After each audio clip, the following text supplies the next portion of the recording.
تو یہ ساری چیزیں جو ہے یہ ہمیں یہ بہت زیادہ اس کو سمجھنے کی ضرورت ہے. تو میں نے تھوڑا بہت یہ آپ کو اس لیے سمجھایا کیونکہ اس سے پہلے کہ ہم موضوع کو پڑھیں، اب جہاں کہیں ہم موضوع دیکھیں تو یہ ہمارا حق نہیں بنتا ہے کہ ہم حدیث کے بارے میں اس طرح کی جو ہے لینگویج استعمال کریں. جب ہم یہ لکھتے ہیں، ہم یہ پڑھتے ہیں، تو وی ایکچولی ہم کسی اسکالر کی اوپینین کو لیتے ہیں، اپنا نہیں کہتے ہیں. ہمیں ہمارا ریسرچ اس لیول کا نہیں ہوتا ہے کہ ہم یہ بات کریں. So let us see what is اے موضوع حدیث. یہاں پر آپ کو یہ بھی پتا چلے گا کہ موضوع کا جو نام رکھا گیا ہے، موضوع کیوں رکھا گیا ہے. although پوری امت جانتی ہے these are baseless narrations, these are fabricated narrations. لیکن وہ فیبریکیٹڈ اور بیس لیس نریشن کس بنیاد پر ہے؟ کیا وہ متن کے اعتبار سے ہے؟ کیا وہ پھر روایت کے اعتبار سے ہے؟ تو یہ ساری باتیں جو ہے ان کو سمجھنا بہت زیادہ ضروری.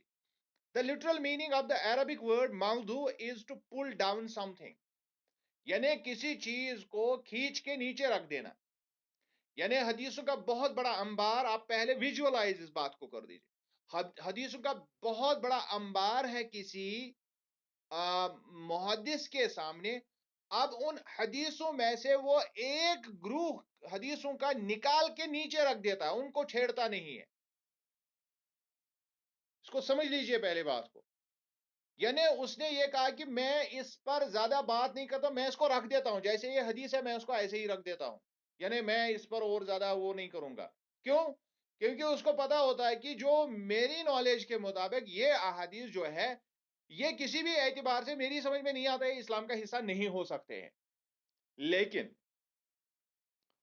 خود وہ محدث ان حدیثوں کا دوسرا نام بھی کہہ سکتا تھا کہ یہ حدیث جو ہے یہ فیبرک، جیسے ہم استعمال کرتے ہیں تو اصطلاح میں ایسے الفاظ استعمال کیے جا سکتے تھے. حالانکہ جب آج ہم موضوع کا استعمال کرتے ہیں تو بہت سارے لوگ مطلب جو ہمارے جو دائی حضرات ہیں، جو مسجدوں میں مولوی حضرات ہیں، وہ تو بڑی مطلب گلا پھاڑ کے بولتے ہیں یہ حدیث شٹار. سبحان اللہ، اللہ اکبر. جب حدیث لفظ ہی ہمارے دماغ میں آتا ہے تو اس وقت ہمارا سر جو ہے وہ جھک جانا چاہیے in the respect of our beloved prophet, beloved messenger صلی اللہ علیہ وسلم.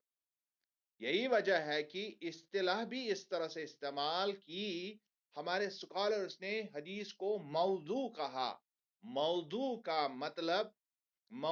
مطلب ہے something that has been pulled down. یہ وضع سے نکلا ہے. اور وضع اس وقت بھی استعمال کیا جاتا، آپ کو یہ سمجھ میں آ جائے گا اس طرح سے، جب ہماری ماں بہن جب حاملہ ہوتی ہے تو جب وہ بچے کو جنم دیتی ہے اس کو وضع حمل کہتے ہیں. یعنی بچہ ایک جگہ تھا تو اس کو دوسری جگہ پر لایا گیا، تو اس کو نکال کے کہیں پر چھوڑ دیا گیا. تو یہ اس طرح کی امیجری ہے. یعنی یہ کہیں پر ہے، مجھے اس کے بارے میں زیادہ معلومات نہیں ہے، مجھے اس کے بارے میں یہ پتا ہے کہ اس کی روایت میں یہ پرابلم ہے یا اس کی جو چین آف نیریشن میں یہ مسئلہ ہے، اس کے متن میں یہ مسئلہ ہے، اس وجہ سے میں اس کو چھوڑ دیتا ہوں، میں اس کو رکھ دیتا ہوں. تو موضوع کہلاتا ہے. یعنی اصطلاح پر ہی اگر ہم غور کریں گے تو وہ محدثون کا جو ریسپیکٹ تھا اللہ کے نبی کے بارے میں اور جو بھی چیز ان کی طرف جو منسوب ہے اس کے بارے میں، تو یہ اس لفظ سے ہی معلوم ہوتا ہے. So in the technical terms, a موضوع hadith is a hadith which the narrator is known for, in which of which the narrator is known for falsehood and fabrication of hadith. موضوع حدیث اصل میں اس حدیث پر اس کا اطلاق ہوتا ہے جس میں اسناد میں کوئی ایک راوی جو ہے اس کے بارے میں عام لوگ جانتے ہیں کہ یہ حدیثیں گڑتا بھی تھا اور یہ جھوٹ بھی بولتا تھا. یعنی حدیث اب ضعیف ہے یا نہیں ہے وہ ایک الگ موضوع ہے. اصل معاملہ یہ ہے کہ ہمیں شک راوی پر ہے. حدیث کے الفاظ تو پھر بھی مطلب بصر و چشم ہم ان کے سامنے ریسپیکٹ سے، یا ہو سکتا ہے کہ ٹرانسمیشن میں کوئی غلطی ہو گئی ہو، یا ہو سکتا ہے کہ یہ حدیث ہماری سمجھ سے باہر ہو. تو ایسا بھی ممکن ہے، ہمیں لگ رہا ہے کہ یہ کہیں پر اسلامی اسٹیبلشڈ اصولوں کے ساتھ یہ متصادم ہے، لیکن اس کی کوئی اور بھی توجہ ہو سکتی ہے جو ہماری سمجھ میں نہیں آ رہا ہے. اسی وجہ سے ان سارے احادیث کو ضائع نہیں کیا گیا. یہ بھی ایک بہت بڑا مسئلہ ہے. پھر جو محدثون ہیں انہوں نے ان سارے احادیث کو ضائع کیا ہوتا، لیکن انہوں نے رکھ دیا اور اس پر کتابیں لکھی. اس پر کتابیں لکھی. کتابوں میں یہ موضوع حدیثوں پر کتابیں لکھی کہ یہ موضوعات ہیں. لہذا ہمیں اس بات کو سمجھنے کی بہت زیادہ ضرورت ہے کہ یہ راوی کی وجہ سے کسی حدیث پر ہم انگلی اٹھاتے ہیں، یا پھر روایت کے اندر جو ہماری سمجھ سے باہر کوئی چیز ہوتی ہے یا ظاہری طور پر متصادم لگتی ہے، اسلامی اسٹیبلشڈ رول سے متصادم لگتی ہے، تو اس کی بنا پر. لیکن ہو سکتا ہے کہ یہ سٹیٹمنٹ صحیح ہو سکتا ہے کہ ہماری سمجھ سے بالاتر ہو سکتا ہے کہ اس حدیث کو ہماری سمجھنے میں غلطیاں ہو گئی ہو. لہذا اس وجہ سے محدثون جو ہے ان حدیثوں کو انہوں نے ضائع نہیں کیا بلکہ چھوڑ دیا پیچھے، اور وہی لفظ بھی استعمال کیا، انہیں پل ڈاؤن سم تھنگ، چھوڑ دیا اس کو، جیسے یہ تھے ویسے ہی ان کو رکھ دیا. سو وی شوڈ انڈرسٹینڈ دس. یہاں سے پتا چلتا ہے کہ مقام کیا ہے رسول اللہ صلی اللہ علیہ وسلم. جن چیزوں کے ساتھ ان کا نام منسوب ہے تو ان کے ساتھ ہم، اور ہمارے دماغ میں کس طرح سے جب ہم اللہ کے نبی صلی اللہ علیہ وسلم کی بات کریں گے تو اس وقت ہمارا حال کیا ہونا چاہیے. We should bow down. ہمیں اس وقت اپنی گردن کو جھکانا ہے، کیونکہ قرآن کی کلیئر انڈیکیشن ہے لا ترفعوا اصواتکم فوق صوت النبی. اپنی آواز کو اونچی مت کرو جب اللہ کے نبی کی آواز ہوگی. What does it connotes today? اگر صحابہ کو یہ پوچھتے تو ان کا مطلب سیدھا تھا کہ جب مجلس میں اللہ کے نبی بات کر رہے ہیں تو ہمیں آواز اونچی نہیں کرنی چاہیے. ہمارے لیے اس کا کیا مطلب ہے؟ ہمارے لیے یہ مطلب ہے کہ کوئی کہہ رہا ہے کہ یہ حدیث ہے، although you know کہ یہ موضوع حدیث ہے، اس نے حدیث کہا، رسول اللہ صلی اللہ علیہ وسلم سے منسوب کیا. now you should be very humble. اب تھوڑا سا اس کو کہیے کہ جناب اعلیٰ میں نے اس کے بارے میں جو ہے کچھ اور سنا ہے، لیکن آپ کہہ رہے ہیں حدیث صحیح ہے، تو میں پھر سے مطلب اپنے اوپر انگلی اٹھانا ہے، دوسرے پر نہیں. اپنا انٹراسپیکشن اس وقت کرنا ہے، اپنے آپ کو کنٹرول میں کرنا ہے، اپنی حقیقت کو جانچنا ہے. یہ نہیں کہ ہم تخت مشق بناتے ہیں اللہ کے نبی کے ساتھ جو کلام منسوب ہوتا ہے. This is very bad, this is very wrong. میں یہ نہیں کہتا ہوں کہ موضوع حدیثوں پر مسلمانوں کو عمل کرنا چاہیے، نہیں. we have lost the reverence, we have lost the respect for the prophet صلی اللہ علیہ وسلم by this very جو یہ ہمارے اندر جو یہ ایک طرح کی وبا پھیل گئی ہے، اور نہ حدیثوں کا ہمیں پتہ ہوتا ہے، نہ حدیثوں کے علوم حدیث پر کوئی نظر ہی نہیں ہوتی ہے. ہم حدیثوں کو جانتے ہی نہیں ہیں. چار پمفلٹ پڑھ کے ہم محدث بن جاتے ہیں. This is very bad, this is very very bad. اس کے لیے اسکالرس ہیں وہ بات کرتے ہیں، اور جب ہم اس کے بارے میں بات کریں گے تو اس وقت ہمیں بات اس طرح کرنی چاہیے کہ یہ فلانی اسکالر اس کے بارے میں یہ کہتا. ہو سکتا ہے دوسرا اسکالر اس کی اوپینین ڈفرنٹ ہو. تو ایسی بھی حدیثیں میری نظروں سے گزری ہیں، ایسی بھی حدیثیں گزری ہیں کہ مطلب انسان کو لگتا ہے کہ یا اللہ، مطلب کیا اس طرح کی بھی حدیث ہے. تو اس وقت اور بہت بڑے جید علماء نے ان کو اپنی کتابوں میں لایا ہے. میں آپ کو حدیث کا واقعہ نہیں بتاؤں گا، لیکن میں ایک امام کا کتاب الروح لکھی ہے امام ابن قیم نے، اور اس میں ایسی ایسی حدیثیں ہیں کہ مطلب انسان کیا کہے. اور آج کل کی دنیا جو سائنس اب ترقی کرتی جا رہی ہے، دنیا بدل رہی ہے، تو وہ حدیثیں سمجھ میں آنی شروع ہو گئی ہے. اور مجھے آج لگ رہا ہے کہ یہ حدیثیں ایک زمانے میں ضعیف اسی لیے قرار دی گئی کیونکہ اس وقت دماغ میں یہ آتی ہی نہیں تھی. بہت ساری ایسی حدیثیں اور بہت ساری یعنی دماغ کو گھما دینے والی حدیثیں، اور جن کو اپنے وقت پر محدثوں نے شاید اس وقت ان کو سمجھا ہی نہیں اور ان کو ویسے ہی چھوڑ دیا. لیکن ہم تک جب یہ آج پہنچتی ہے تو ہمیں آج پتا چلتا ہے کہ ان حدیثوں کا ویلیو ہے. تو یہ ساری باتیں بہت امپورٹنٹ ہیں. سو اے موضوع حدیث is absolutely a base less narration. اب جب جس کو بھی موضوع حدیث کہا جاتا ہے تو اس کو ہم کہتے ہیں کہ یہ ایک بے بنیاد سا ایک مطلب دین کے اعتبار سے بے بنیاد ہے، اس پر عمل نہیں کیا جا سکتا ہے. جنرل ویو یہی ہے، اس کو ہم چھوڑ دیتے ہیں. پڑھنے کے اعتبار سے میں آپ کو سمجھا رہا ہوں. اس کا ہرگز مطلب یہ نہیں ہے کہ ہم اللہ کے نبی کی کسی سٹیٹمنٹ کو، ہو سکتا ہے وہ سٹیٹمنٹ ہو، ہم کون ہوتے ہیں اس کو بیس لیس کہنے. میں کہتا ہوں کہ جب ہم کرائٹیریا لگاتے ہیں، جب ہم اصول حدیث پر اس کو پرکھتے ہیں، تو وہ حدیث جو ہے وہ معلوم ہو جاتی ہے کہ اس میں اس سکالر کے مطابق یہ بیس لیس ہے. So scholars have laid down certain rules according to which one could reach the conclusions about the spurs or genuineness of a hadith, even without going into detailed study of isnad. ایسے بھی اصول ضوابط جو ہے وہ ان کو ہمارے scholars نے اس طرح سے منضبط کیا ہے کہ جس سے ہمیں خود بخود پتا چلتا ہے کہ اسناد کو پڑھے بغیر بھی حدیثوں پر جو ہے کنکلوژن لگایا جا سکتا ہے کہ یہ حدیث جو ہے اسٹیبلشڈ پرنسپلز کے خلاف جا رہی ہے اور یہ موضوع کی کیٹیگری میں آ سکتا ہے. Here is a summary of the method described by ابن القیم.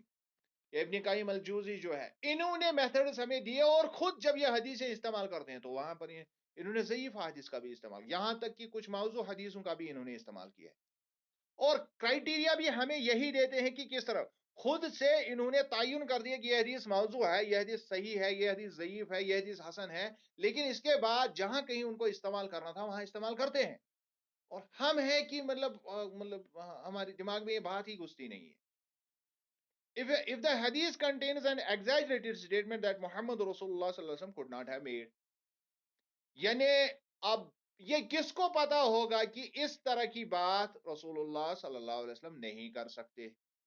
یہ اسی شخص کو پتا ہوگا جس نے سیرت اچھی طرح سے، جس نے قرآن اچھی طرح سے، آپ کے اخلاق، آداب اور آپ کی پوری جتنی بھی باتیں حدیثوں میں ہیں ان پر جس کی نظر ہو، تبھی تو وہ کہہ سکتا ہے.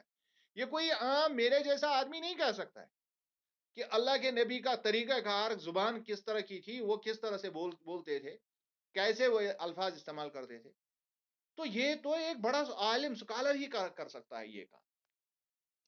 Number 2، if the hadith experiment rejects it.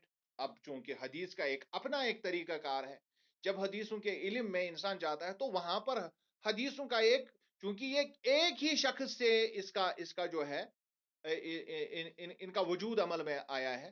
سارے کے سارے احادیث جو ہے they go back to our prophet صلی اللہ علیہ وسلم. اب اس کا جب ہم دیکھتے ہیں کہ حدیثوں کی ایک خاص تال میل، ایک خاص طرح کی لینگویج ہے، اور اس سے پتا چلتا ہے کہ اللہ کے نبی کے سٹیٹمنٹس کی ہیں، تو ان زاویوں سے، ان طریقوں سے جب ہم اس کو پرکھنے کی کوشش کرتے ہیں، تجزیہ کرتے ہیں، تو ہمیں لگتا ہے کہ یہ باقی حدیثوں سے مختلف لگتا ہے. تو اس وقت بھی ہم یہ کہہ سکتے ہیں کہ یہ حدیث شاید موضوع ہے، شاید کسی نے خود سے بنائی ہے. Then comes number C, if the hadith is ridiculous kind of attribution. اب کہیں مزے کا خیز قسم کا انتصاب کہیں پر ہوا ہے کہ کسی کو کسی حدیث کو کسی چیز پر تھوپا گیا ہے اور وہ مزہ کا خیز لگ رہا ہے. ایسی حدیث چونکہ شان کے خلاف لگتا ہے کہ یہ اللہ کے نبی کی شان نہیں ہے، اس طرح نہیں ہو سکتا ہے، تو تب بھی ہم اس حدیث کو نیگیٹ کر سکتے ہیں. Then comes number D, if the hadith contradicts a well known sunnah. اس کے بارے میں پہلے بھی بات کر رہا تھا جب ہم نے اس ضعیف کی بات کی تھی کہ ایک اسٹیبلشڈ سننا ہے، ساری امت اس پر متفق ہے کہ یہ اللہ کے نبی کی سنت ہے. دوسرا شخص یہاں سے آ رہا ہے، وہ کہتا ہے نہیں، یہ لفظ جو ہے، یہ حدیث جو ہے کنٹراڈکٹ کر رہا ہے. مثال کے طور پر یہ حدیث نہیں ہے، میں مثال سے سمجھاؤں گا. یعنی سب لوگوں کو پتا ہے کہ اللہ کے نبی کی جو ہے ان کی داڑھی تھی، اور یہاں سے کوئی شخص آ رہا ہے، وہ کہتا ہے کہ نہیں، میرے پاس ایک حدیث ہے جس میں لکھا ہے کہ رسول اللہ صلی اللہ علیہ وسلم نعوذ باللہ من ذالک ثم نعوذ باللہ من ذالک ثم نعوذ باللہ، وہ شیو کرتے تھے. تو یہ ساری باتیں جو ہے یہ اسٹیبلشڈ سننا کے خلاف ہے، تو موضوع کہلائے گا کیونکہ یہ تو پتا ہے سب کو. Then comes number E, if the hadith attributes a statement to Muhammad Rasulullah sallallahu alaihi wasallam which was supposed to have been made in the presence of thousands of companions. اس پر بھی میں نے پہلے بات کی کہ کوئی ایسا شخص آ رہا ہے کوئی سٹیٹمنٹ لے کے، ایک ایسا سٹیٹمنٹ بول رہا ہے جس کا تقریباً سارے کمپینین اس کو کیونکہ یہ اتنا اہم لگتا ہے، اتنا ضروری لگتا ہے دین کے اندر، اور دماغ یہ بولتا ہے، دماغ یہ کہتا ہے کہ دیکھیے یہ حدیث سب کمپینین اس کو معلوم ہونا چاہیے، لیکن چند ایک لوگ بول رہے ہیں، یعنی شاذ کی اس میں پرابلم ہے، but all of them supposedly can concealed it, اور ایسا لگ رہا ہے کہ سب نے اس کو چھپا لیا اس حدیث کو، صرف ایک شخص بول رہا ہے یا دو آدمی بول رہے ہیں، تو اسی کو جب ہم نے وہاں پر دیکھا تو اسی کو ہم شاذ بھی کہتے ہیں. Then number F, if the statement has no resemblance to other statements of the Muhammad Rasulullah sallallahu alaihi wasallam, sounds like the sayings of mystics or medical practitioners. اب ایسے بھی احادیث ہیں جو ہمیں ملتے ہیں لیکن اصل میں وہ احادیث نہیں ہیں، وہ اس زمانے کے بعد جب حکما یا جو اتباع تھے، طبیب، ڈاکٹرز، بڑے بڑے لوگ جو فلاسفرز تھے، ان کے بھی اسٹیٹمنٹ عربی میں ان کے بھی سیئنگز تھے. لیکن عام طور پر جب لوگ ہیں جب وہ اچھی بات سنتے تھے تو اس اچھی بات کو فٹافٹ وہ ایٹریبیوٹ کرتے تھے رسول اللہ صلی اللہ علیہ وسلم، وہ سمجھتے تھے کہ یہ رسول اللہ صلی اللہ علیہ وسلم نے کہا ہوگا. تو ایسی بھی بہت ساری چیزیں جو ہے حدیثوں میں ضم ہو گئی، اور پھر جب محدثوں نے ان چیزوں کو جب ان کی جو کلاسیفیکیشن کی تو وہاں سے انہوں نے یہ چیزیں جو ہے الگ کر دی کہ یہ اصل میں سیئنگس ہے کسی اور کی، کوئی سینٹ ہے، کوئی اللہ کا ولی ہے یا کوئی حکیم ہے، اس نے یہ بات بتائی ہے، تو اصل میں یہ اللہ کے نبی کا سٹیٹمنٹ نہیں ہے. تو ویسے بھی ممکن ہے کہ بہت سارے سٹیٹمنٹس کو ہم حدیث سمجھتے ہیں جبکہ وہ سینٹس کی سیئنگس ہے یا میڈیکل پریکٹیشنر ڈاکٹروں کی سیئنگس ہے. Then comes number G.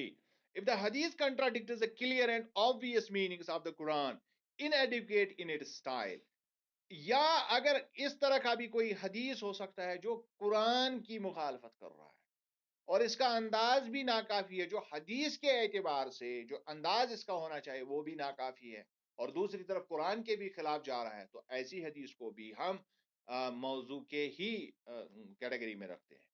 Besides these general rules, the entire system of isnad has to be applied to detect the fabrication. یہ جو چیزیں ہم نے بیان کی یہ ابن قیم کے مطابق ہے کہ عام طور پر آپ کیسے اندازہ لگا سکتے ہیں کہ یہ حدیث جو ہے ضعیف ہے، موضوع ہے. اس کے بعد آتا ہے وہ اسناد، وہ سرٹیفکیٹس والا معاملہ جو ہم نے صحیح کے بارے میں، وہاں پر بھی اگر کہیں پر کوئی گڑبڑ ہمیں نظر آتی ہے تو سیدھے یہ ضعیف میں جاتا ہے، اور ضعیف سے پھر موضوع میں کس طرح ہم لے آتے ہیں اس کو، اس کی اپنا ایک پروسیجر ہے. تو اس پر پھر یہ باقی سارے پرنسپلز اپلائی ہوتے ہیں، اور اس کے بعد ہم یہ طے کرتے ہیں کہ اس کو موضوع کی کیٹیگری میں رکھ دینا چاہیے. سو آئی ہوپ آپ نے اس کو مطلب جو حت الوسع میں نے کوشش کی کہ آپ کو کم از کم یہ حدیث کے بارے میں یہ فرسٹ ہینڈ نالج کہ کس طرح سے ایک حدیثوں کی جو کلاسیفیکیشن ہوتی ہے وہ کس طرح سے ہوتی ہے، اور یہ کتنا اہم موضوع ہے ہمارے لیے، اور یہ کتنا سیریس ٹاپک ہے، کیونکہ اس میں ایمان ہمارا شامل ہے، اور ہمیں بہت ہی محتاط رہنے کی ضرورت ہے اس معاملے میں. اور ہم اللہ سے دعا کرتے ہیں کہ کسی بھی جانے انجانے میں بھی ہم سے کوئی ایسی غلطی سرزد نہ ہو جائے حدیثوں کے بارے میں کہ ہم کسی سٹیٹمنٹ کو ریجیکٹ کریں یا اس پر بحث کریں جبکہ وہ اللہ کے نبی کا سٹیٹمنٹ بھی ہو سکتا ہے. سو آئی ہوپ کہ یہ چیز آپ ہمیشہ جب بھی آپ جس بھی فرقے سے تعلق رکھتے ہو یہ ہر ایک پر لازمی ہے، چاہے اس کے فرقے کے خلاف کوئی حدیث جا رہی ہے یا اس کے سپورٹ میں جا رہی ہے، ہمارا کرائٹیریا یہ ہونا چاہیے کہ ہم کم از کم آنےسٹ رہیں، اللہ کے نبی کے احترام اور ان کے اقوال پر ہم اس کو اس نظر سے، اس لیول سے دیکھیں جس لیول سے ہمارے بزرگوں نے کہا بعد از خدا بزرگ تو ہی قسم مختصر، یعنی اللہ کے بعد اگر کسی کے سٹیٹمنٹ کے سامنے ہمیں جھکنے کی ضرورت ہے تو وہ ہے اللہ کے نبی کی سٹیٹمنٹ.